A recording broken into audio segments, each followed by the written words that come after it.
Hormuz প্রণালীকে ঘিরে চলমান উত্তেজনা ও জাহাজ চলাচলে বিঘ্ন ঘটায় বিশ্ববাজারে তেলের দাম নিয়ন্ত্রণের বাইরে চলে যাওয়ার আশঙ্কা দেখা দিয়েছে। মার্কিন জ্বালানি মন্ত্রী ক্রিস রাইট সতর্ক করে বলেছেন, পরিস্থিতি স্বাভাবিক না হওয়া পর্যন্ত তেলের দাম ঊর্ধ্বমুখী থাকবে এবং আগামী কয়েক সপ্তাহের মধ্যেই তা সর্বোচ্চ পর্যায়ে পৌঁছাতে পারে। ওয়াশিংটনে আয়োজিত এক সম্মেলনে তিনি জানিয়েছেন, ইরান ও যুক্তরাষ্ট্রের মধ্যকার সংঘাতের অবসান না হওয়া পর্যন্ত জ্বালানি সরবরাহে স্থিতিশীলতা ফেরা কঠিন। যদিও সরবরাহ স্বাভাবিক হলে দাম কমার সম্ভাবনা রয়েছে, তবে গ্রীষ্মের আগে বাজার পরিস্থিতির খুব একটা উন্নতির আশা দেখছেন না তিনি। গত ২৮ ফেব্রুয়ারি থেকে শুরু হওয়া ইরান, ইসরায়েল ও যুক্তরাষ্ট্রের ত্রিমুখী যুদ্ধের প্রভাবে তেলের বাজারে যে অস্থিরতা শুরু হয়েছে তা এখন চরম আকার ধারণ করেছে। পাকিস্তানের ইসলামাবাদে যুদ্ধবিরতি নিয়ে আলোচনা ফলপ্রসূ না হওয়ায় ইরান লক্ষ্য করে নৌ অবরোধের করা সিদ্ধান্ত নিয়েছে ওয়াশিংটন।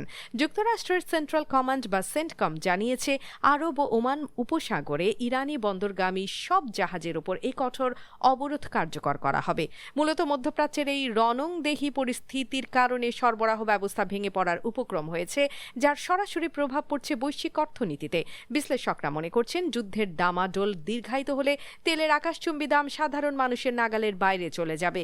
উদ্ভূত পরিস্থিতি মোকাবেলায় আন্তর্জাতিক মহলে এখন চরম উদ্বেগ বিরাজ করছে।